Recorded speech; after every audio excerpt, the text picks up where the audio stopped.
Hi, everyone. Closer? Yeah. Okay, is that better?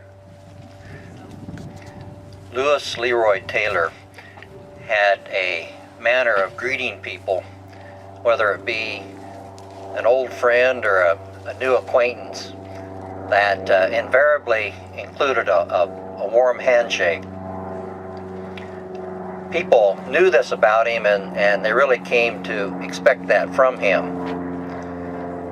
There was something about the genuine and warm nature of the way L.L. Taylor greeted people that really, over time, gave them great confidence in him.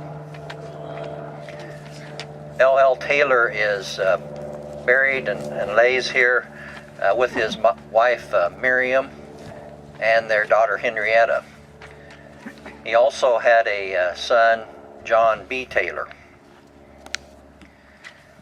The daughter Henrietta predeceased him when she was only 34 years old, having died of pneumonia. The articles that told of her passing at the time said most of her life had been of a, quote, delicate nature,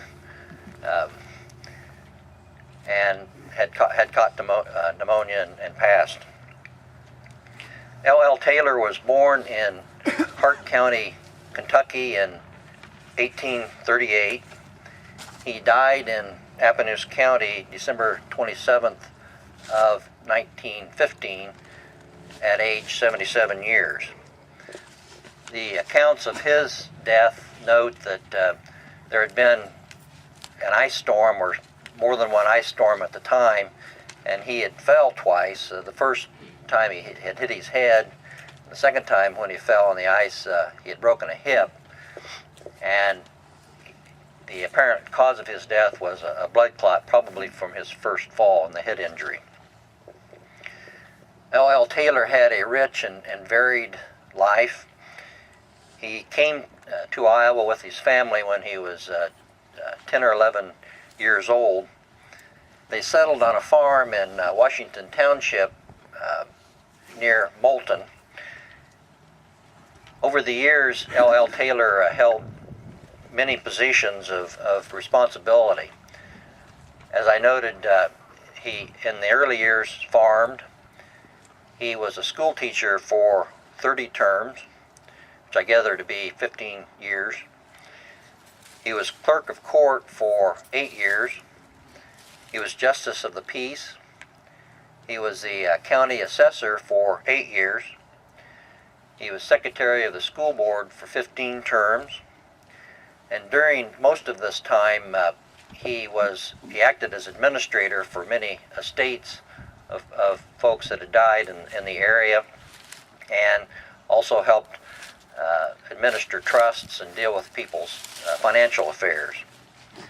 And he was elected to the Iowa Senate and served in the Senate from 1904 through 1911.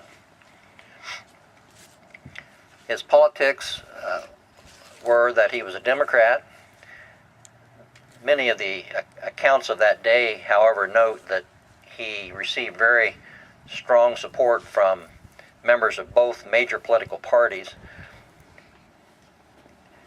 In looking at some of the ballots that were used in the voting back in those days, the major political parties, at least in Appanoose County, appeared to be the Democratic Party, the Republican Party, and then the Prohibition Party. Anybody remember the Prohibition Party? The Socialists Party, and the People's Party. This is what Senator Taylor looked like during his years in the Senate. He was the editor of a 2-volume history of Appanoose County that was published in 1913. One volume deals with historical things of historical note in the county, and the second volume focuses more on individuals and people and the stories of certain people.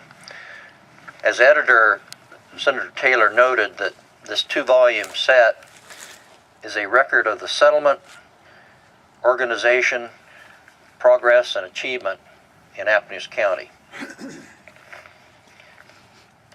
When Senator Taylor died, the local newspaper, the Iowegian, which I think was a twice per week newspaper at that time, noted any responsibility undertaken by him was performed with unflinching fidelity. He was known for his many excellent qualities of heart and mind. Senator Taylor lived most of his life more than 100 years ago. It was a time vastly different than our own. However, his upright character and the way he lived his life reflect the qualities of this man that really transcend all of those years.